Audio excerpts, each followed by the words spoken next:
Good morning everyone. Our school is organizing online classes and I will be taking classes for English subject, and today I will teach you active passive voice. So last video में अपन ने जान लिया था कि हमारा active voice क्या होता है और पैसिव वॉइस क्या होता है. So when we give importance to subject then we call that it is active voice, and when we give importance to object then we can say that it is passive voice. So अपन ने read कर लिया था अभी तक का अपना present indefinite and present continuous, and today I will teach you present perfect में अपन पैसिव वॉइस और एक्टिव वॉइस को कैसे कन्वर्ट करते हैं. तो सबसे पहले अपन को देख लेना पड़ेगा कि इसमें जो एक्टिव वॉइस अपन होता है उसका फॉर्मूला क्या होता है, देन इसको अपन पैसिव वॉइस में जब कन्वर्ट करते हैं तो उसका फॉर्मूला क्या होता है. सो एक्टिव वॉइस का जो फॉर्मूला होगा वह एज इट इज़ वही होगा जो कि हमारा काय में होता है टेंस में. सो सब्जेक्ट उसकी हेल्पिंग वर्ब लगती है हैज़ और हैव. वर्ब की थर्ड फॉर्म जितने भी परफेक्ट टेंस होंगे उनमें हमेशा वर्ब की थर्ड फॉर्म पुटअप होगी. देन उसके बाद में हमारा ऑब्जेक्ट आ जाता है. अब यहीं पर बात करें अपन अपने पैसिव वॉइस की, तो subject will take place of object and object will take place of subject. So subject will take place of object, so subject आ जाएगा ऑब्जेक्ट की जगह, and object will take place of subject, so object आ जाएगा subject की जगह. And we will use third form of verb, so यहाँ पर वर्ब की थर्ड फॉर्म आ जाएगी, और यहाँ पर मैं बाय लिखना भूल गई हूँ. And we will use by before doer, यानी कि सब्जेक्ट के पहले अपन को बाय पुटअप करना है. अब अपन ने पढ़ा था कि अपन क्या करेंगे, इसके एक कदम आगे चलेंगे हेल्पिंग वर्ब में. सो यहाँ पर हैज़ और हैव जो है वह कन्वर्ट किस में हो जाएगा, हैज़ बीन और हैव बीन में, क्योंकि जो हमारा प्रेजेंट परफेक्ट कंटिन्यूअस है उसका तो हम पैसिव वॉइस बनाते नहीं हैं, यानी कि बनता ही नहीं है, इसीलिए हेल्पिंग वर्ब क्या हो जाती है, हैज़ बीन और have been. So object plus helping verb has been have been. Verb की थर्ड फॉर्म परफेक्ट टेंस है तो इसमें वर्ब की थर्ड फॉर्म ही लगेगी, उसके बाद बाय और उसके बाद हमारा सब्जेक्ट. अब अपन देखते हैं अपना एग्जाम्पल, जैसे कि I have completed my work, यानी कि मैं अपना काम कंप्लीट कर चुका हूँ. तो हिंदी में बोला जाएगा कि मेरा काम मेरे द्वारा पूरा किया जा चुका है. सो माई वर्क. अब यहाँ पर माई वर्क यानी कि मेरे से ही मतलब है, तो एक ही जन से है, यानी कि इसमें क्या होगा, हैज़ बीन. तो my work has been completed by me. अपन ने देखा था कि जो नाउन और प्रोनाउन होते हैं वो चेंज होते हैं, तो आई चेंज इनटू मी. आई के पहले अपन को बाय लगाना है, वर्ब की थर्ड फॉर्म पहले से ही पुट अप की गई है तो कंप्लीटेड, और यहाँ पर जो हमारा ऑब्जेक्ट है वो सब्जेक्ट की जगह आ जाएगा. तो my work has been completed by me. ये हो गया हमारा फर्स्ट एग्जाम्पल. सेकेंड एग्जाम्पल अपन देखेंगे कि सी हैज़ मेड काइट्स, यानी कि वह पतंग बना चुकी है, या पतंग को उसके द्वारा बनाया जाता है, हमारा पैसिव वॉइस हो जाएगा. तो यहाँ पर सबसे पहले अपन को ऑब्जेक्ट को उठाकर कहाँ करना है, हमारे सब्जेक्ट की जगह, तो काइट्स. अब काइट्स क्या है, बहुत सारी हैं, प्लूरल है, इसीलिए अपन को इसमें लगाना है हैव बीन. तो काइट्स हैव बीन. वर्ब की थर्ड फॉर्म मेड है ही, और उसके बाद में अपन को बाय लगाना है, और जो हमारा सब्जेक्ट है सी वो हमारे ऑब्जेक्ट की जगह आएगा, और सी चेंज इनटू हर. तो यानी कि kites have been made by हर.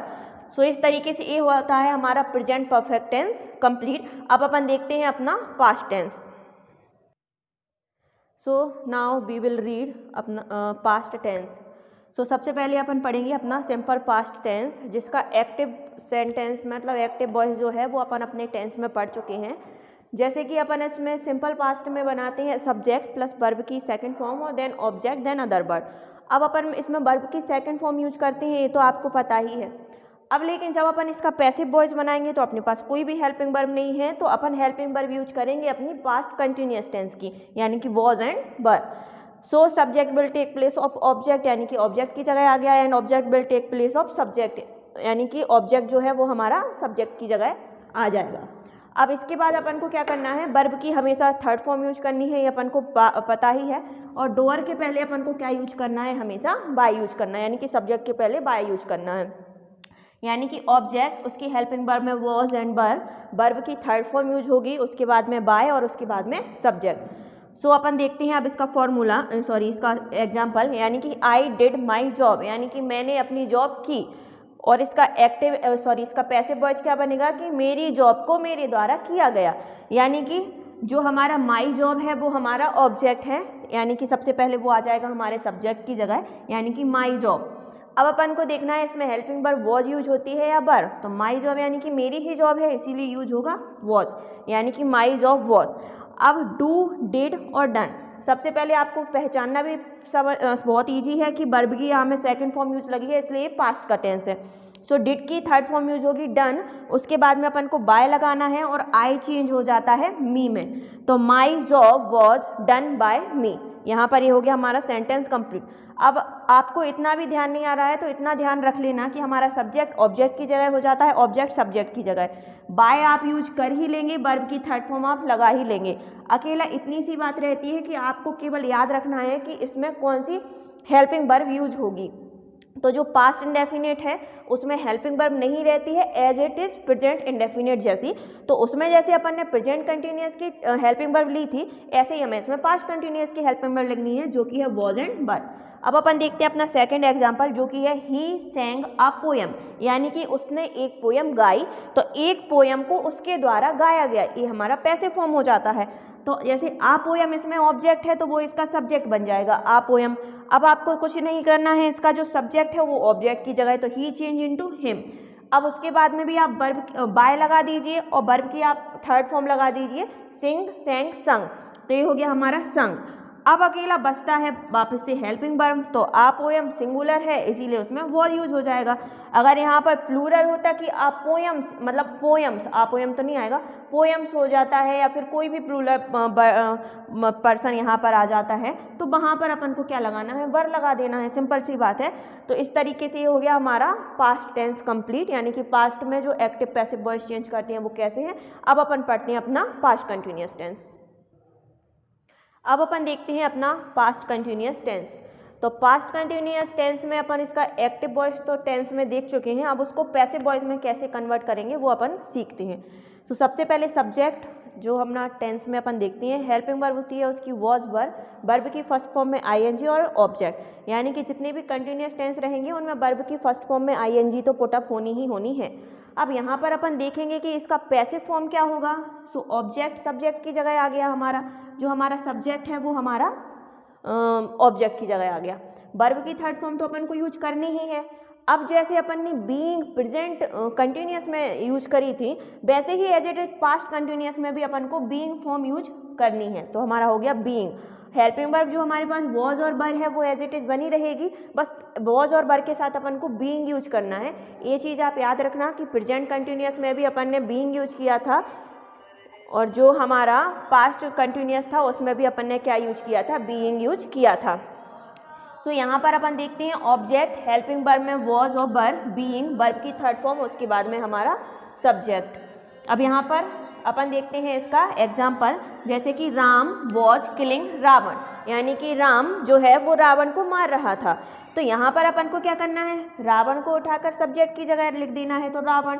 राम हमारा सब्जेक्ट है, उसको ऑब्जेक्ट की जगह लिख देना है, तो राम। बाय लगाना है अपन को राम के पहले और वर्ब की अपन को थर्ड फॉर्म यूज करनी है, तो वो हमारा हो गया किल्ड। अब रह जाती है बात हमारी हेल्पिंग वर्ब की, तो राम है एक सिंगुलर पर्सन, इसीलिए उसके साथ में लगाना है अपन को वॉज, और वॉज के बाद कंटिन्यूअस टेंस है इसीलिए अपन को लगाना है बीइंग। यहाँ पर अगर आप देखें कि आईएनजी फॉर्म है तो आप समझ जाएंगे कि वो हमारा कंटिन्यूअस टेंस है। तो आप इतना याद रख सकते हैं कि जो हमारे कंटिन्यूअस टेंस है उनमें अपन को बीइंग पुटअप करना है। So Ravan was being killed by Ram, ये होता है हमारा पैसिव फॉर्म में टेंस कंप्लीट। अब यहाँ पर अपन इसका सेकंड एग्जाम्पल देखें तो वी वर मेकिंग टॉयज, यानी कि हम टॉयज बना रहे थे। अब यहाँ पर अपन ले लें टॉयज को सब्जेक्ट की जगह, और हमारा जो सब्जेक्ट है बी उसको हम लेते हैं ऑब्जेक्ट की जगह, तो हो गया हमारा अस। यहाँ पर अपन को इसके पहले बाय यूज करना है, वर्ब की थर्ड फॉर्म यानी कि मेक, मेड और मेड, तो यहाँ पर आ गया हमारा वर्ब की थर्ड फॉर्म मेड। अब वही बात आ जाती है ओनली हमारी हेल्पिंग वर्ब की, तो बीइंग अपन को यूज करना ही है। अब हेल्पिंग वर्ब में टॉयज बहुत सारे हैं, प्लूरल है, इसीलिए अपन को वर यूज करना है, तो toys were being made by us. Simple सा फॉर्मूला है, एज इट इज, एक जो पैसिव फॉर्म का फॉर्मूला रहता है वह सारे टेंसेस में वैसा ही रहता है, केवल चेंज हो जाती है तो हमारी केवल हेल्पिंग वर्ब। तो यहाँ पर ही हमारा कंप्लीट होता है पास्ट कंटिन्यूअस टेंस। अब अपन देखते हैं आगे। So now I will teach you हमारा पास्ट परफेक्ट टेंस। सो यहाँ पर अपन देखते हैं सबसे पहला इसका एक्टिव वॉइस, देन उसको पैसिव वॉइस में कैसे कन्वर्ट करेंगे वो देखते हैं। सो एक्टिव वॉइस में आता है हमारा सब्जेक्ट, उसकी हेल्पिंग वर्ब हैड, वर्ब की थर्ड फॉर्म और हमारा ऑब्जेक्ट। अब जितने भी हमारे परफेक्ट टेंस होंगे, चाहे वो प्रेजेंट का हो, पास्ट का हो या फ्यूचर का हो, उसमें हमेशा वर्ब की थर्ड फॉर्म लगानी है, ये आपको पहले ही बता चुके हैं। सो इसमें अपन को कोई भी चेंज नहीं करना है। वर्ब की थर्ड फॉर्म एक्टिव वॉइस में लग रही है और वर्ब की थर्ड फॉर्म ही हमारे पैसिव वॉइस में लगेगी। बस चेंज क्या करना है अपन को, इसकी हेल्पिंग वर्ब, जो कि अपन सारे पैसिव वॉइस में करते आ रहे हैं। जैसे कि इसकी हेल्पिंग वर्ब है हैड, तो अपन को चेंज क्या करना है, इसकी हेल्पिंग वर्ब में हैड बीन, यानी कि जो हमारी पास्ट परफेक्ट कंटिन्यूअस की हेल्पिंग वर्ब है वो अपन इसमें यूज करेंगे, यानी कि वो हो गया हमारा हैड बीन। सब्जेक्ट जो है वो हमारा ऑब्जेक्ट की जगह आ गया और जो ऑब्जेक्ट है वो हमारा सब्जेक्ट की जगह आ गया। अब वर्ब की अपन ने यहाँ पर थर्ड फॉर्म यूज करी, देन उसके बाद में बाय यूज करना है, हेल्पिंग वर्ब हमारी हैड बीन हो जाएगी। सो अब यानी कि ऑब्जेक्ट, हेल्पिंग वर्ब में हैड बीन, वर्ब की थर्ड फॉर्म प्लस बाय और प्लस उसका सब्जेक्ट। अब अपन यहाँ पर देखते हैं कि इसमें क्या है, इसका एग्जाम्पल क्या है। सो आई हैड संग अ सॉन्ग, यानी कि एक गाना मेरे द्वारा, मैं एक गाना गा चुका था, यानी कि या फिर एक गाने को मेरे द्वारा गाया जा चुका था। सो वो होगा हमारा पैसिव वॉइस। तो यानी कि आ सॉन्ग, यानी कि यहाँ पर हो गया हमारा सब्जेक्ट। अब इसमें हेल्पिंग वर्ब हैड बीन है, तो ही सी इट नेम और I we you they plural person के साथ क्या लगेगा, ये तो कोई मैटर ही नहीं करता है, डायरेक्ट अपन को सबके साथ में हैड बीन पुटअप करना है। तो a song had been, verb की थर्ड फॉर्म संग पहले ही लगी हुई है, तो संग बाय और आई चेंज इनटू मी, तो a song had been sung by me, ये हो गया हमारा एक्टिव से पैसिव वॉइस में कन्वर्ट। अब देखते हैं अपन इसका सेकंड एग्जांपल, जो कि है he had driven a car, यानी कि एक कार को उसके द्वारा ड्राइव किया जा चुका था, यानी कि एक कार उसके द्वारा ड्राइव की जा चुकी थी, ये पैसिव वॉइस हो गया हमारा। तो ही चेंज हो जाएगा हिम में, आ कार जो है वो हमारा सब्जेक्ट है, सो वो आगे आ जाएगा। अब हैड है तो हेल्पिंग वर्ब हैड बीन ही लगानी है, हैड बीन वर्ब की थर्ड फॉर्म दे रखी है, तो ड्राइवन और बाय अपन को पहले लगाना है, तो a car had been driven by me, तो ये हो गया हमारा पैसिव वॉइस कंप्लीट। यानी कि अभी अपन ने पास्ट और प्रेजेंट दोनों के पैसिव वॉइस पढ़ लिए हैं, यानी कि इंडेफिनिट, कंटिन्यूअस और परफेक्ट जो टेंस थे उनके ही इसमें जो पैसिव वॉइस हैं वो बनते हैं एक्टिव वॉइस से पैसिव वॉइस। अब जो एक्टिव वॉइस का फॉर्मूला है वो तो एज इट इज जो अपन टेंस मेक करते हैं उन्हीं जैसा है, केवल पैसिव वॉइस में 2-4 चीज़ें चेंज होनी है, सब्जेक्ट, ऑब्जेक्ट, वर्ब और इसमें केवल बाय यूज होना है, बाकी एज इट इज वही रहेगा। याद करना है आपको केवल इनकी हेल्पिंग वर्ब। अब अपन नेक्स्ट वीडियो में मिलते हैं अपने फ्यूचर टेंस के साथ, कि जो फ्यूचर टेंस हैं वो पैसिव वॉइस में कैसे कन्वर्ट होते हैं वो देखते हैं अपन नेक्स्ट वीडियो में।